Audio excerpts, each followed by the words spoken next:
மக்கள் பாசிஸ்டுகள் நம்மை ஆண்டு கொண்டிருக்கிறார்கள் என்பதை புரிந்து கொள்ள வேண்டும், மறந்துவிடக் கூடாது. தப்பித்தவறி கூட உதயசூரியனுக்கு வாக்களிக்கலாம், உதயசூரியனின் கூட்டணி கட்சிகளுக்கு வாக்களிக்கலாம் என்ற எண்ணம் இருந்தால் தயவு செய்து மக்கள் மாற்றிக்கொள்ளுங்கள்.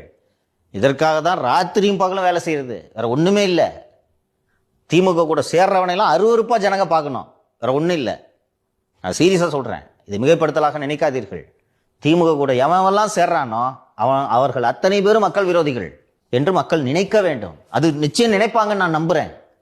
மனசாட்சியை விற்றவர்கள் தான் திமுகவை ஆதரிக்க வேண்டும். என்ன நீங்க 1000 விமர்சனம் இருக்கட்டும்பா, எங்கயா ஓடி போறாரு மாரிதாஸ்?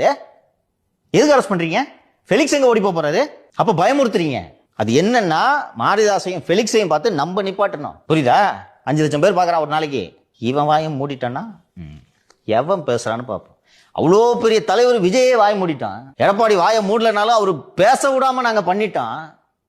மற்றவங்க பேசுறீங்க, அவங்கெல்லாம் தூக்கி உள்ள போட்டுட்டோம். இன்னொன்று சார், திரு விஜய் அவர்களுக்கு நெருக்கடி கொடுக்குறாங்க சார். புஷி ஆனந்த் அவங்களுடைய நிர்வாகிகள்லாம் வந்து அப்ஸ்காண்டில் இருக்கிறதுனால ஏபி வேற மறுக்கப்பட்டிருக்கு. ஸோ அவரோட வீட்டோட இருபுறமும் போலீஸார் குவிக்கப்பட்டிருக்காங்க. அதனால ஒரு கெடுபிடிகள் உருவாகி இருக்கு. அதெல்லாம் பத்தி கூட நம்ம பேசக்கூடாது, எல்லாம் சேர்ந்தது தானே. எதையும் இப்போ நீங்க இப்போ சொன்னீங்க, ஒரு விஜயோட வீட்டுக்கு இருபுறமும் போலீஸாரை போட்டு கெடுபிடி பண்ணிட்டு இருக்காங்கன்னா அதையும் எவனும் பேசக்கூடாது. அதை எப்படி போடணும்னா, அந்த திகில் மியூசிக்லாம் போட்டு விஜய் கைதா இப்படி பேசுனீங்கன்னா சந்தோஷப்படுவாங்க. இது ஒரு அடக்குமுறை.